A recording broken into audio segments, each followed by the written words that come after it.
Hi, I'm Daniel Sturridge and you're watching Redmen TV.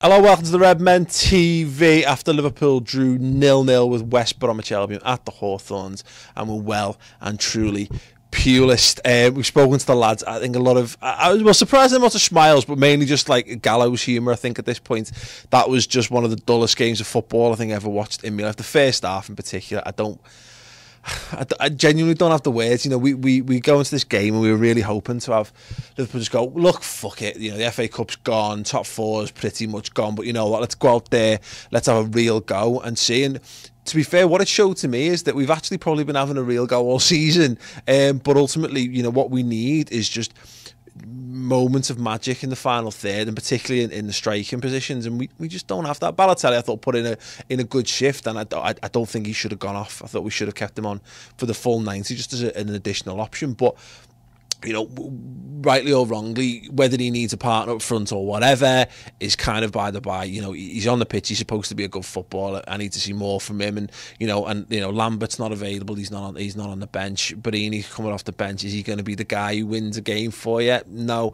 Is this there's a wider conversation here about the recruitment issue and whether it's the manager's fault or whether it's the transfer committee's fault or whatever. And there's no sense in us going into that there. But you know, in possession we're all right. You know, we're good to a point getting to the final third, but teams that go on and do things in seasons are the teams that can go into that game and come away with 3 points. We could do it last season. Well, obviously West Brom was a real sticking point last season, but what I mean is we had Luis Suarez, who was a full-on flat-track bully, and when he came up against the lesser lights of the Premier League, he was just so much better than them. He was the guy who was guiding us through, and without him and without Daniel Sturridge, and even if Daniel Sturridge was there, without a fit Daniel Sturridge, we don't have what it takes at the minute to just beat teams like that. And you're relying on long range shots and luck from free kicks, and you know 6 inches lower and Gerrard maybe scores a free kick, 6 inches lower Phil Coutinho scores a lob, and but they're the fine margins, and they're the margins by which Liverpool are going to fall short this season, unfortunately. And this is downbeat, and to be honest, because it's been a slog of a season at times, and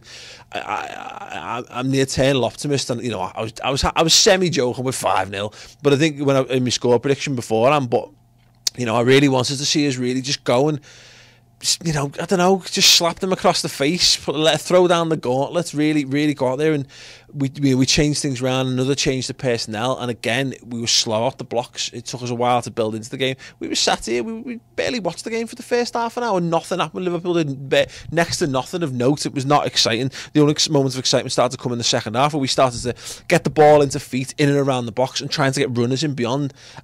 And you know, nothing came of it, but my God, it increases the chances of something stupid happening.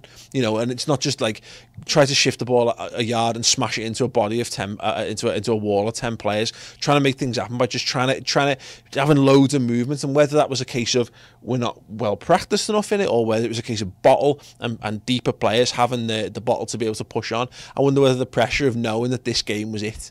You know, and the pressure on the manager and the pressure on the teams and the pressure on one last ditch go at top four just got to them today. And that, if it is, then it's a sad same old story that we've had, you know, in the last month of, you know, we want to see Liverpool players take initiative, this cojones, you know, we want to see more of that, and we want to see better, more confident Liverpool players. But you know, when you're not in form, that's a major factor. I just damn it. Anyway, let's get quickly onto Twitter before I top myself.